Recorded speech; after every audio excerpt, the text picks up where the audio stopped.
Kenya is today marking 10 years since the National Peace Accord was signed. Analysts say the agreement has seen several successes, including the promulgation of the new constitution.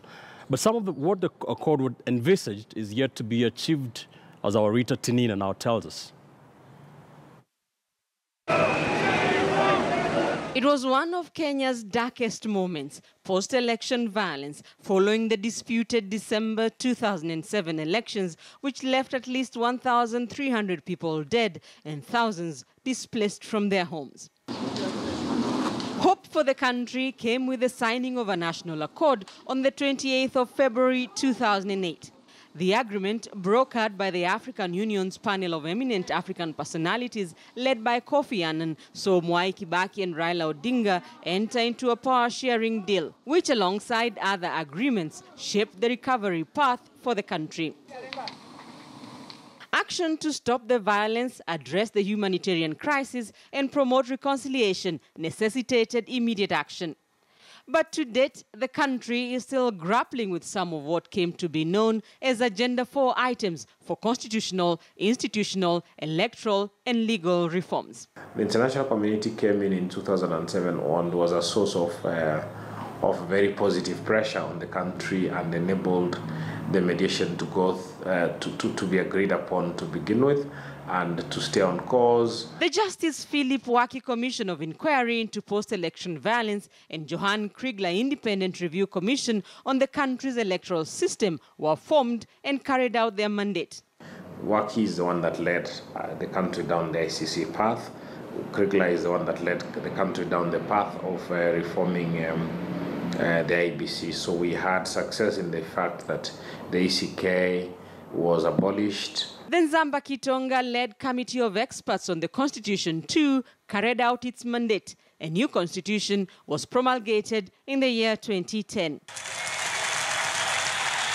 But despite the successes, Kenya is still shaking from the very issues that drove people to kill each other in 2007.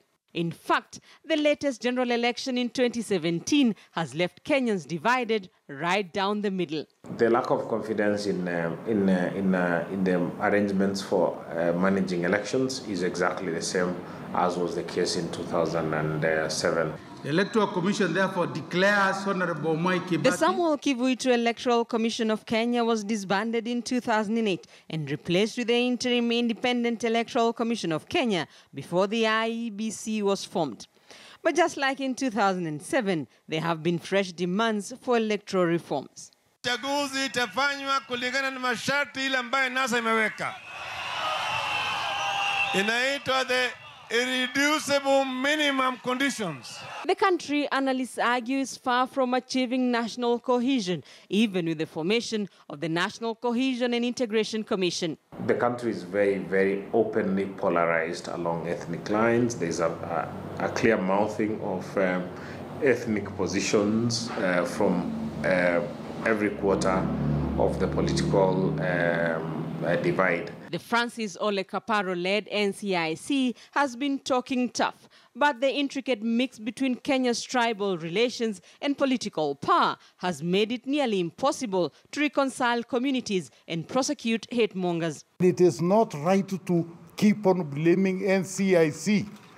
The disease is not the NCIC, the disease is politicians. With political uncertainty and a polarized country, analysts say dialogue between the government and the opposition may be a starting point. The opposition has been calling for dialogue, which the government has ruled out.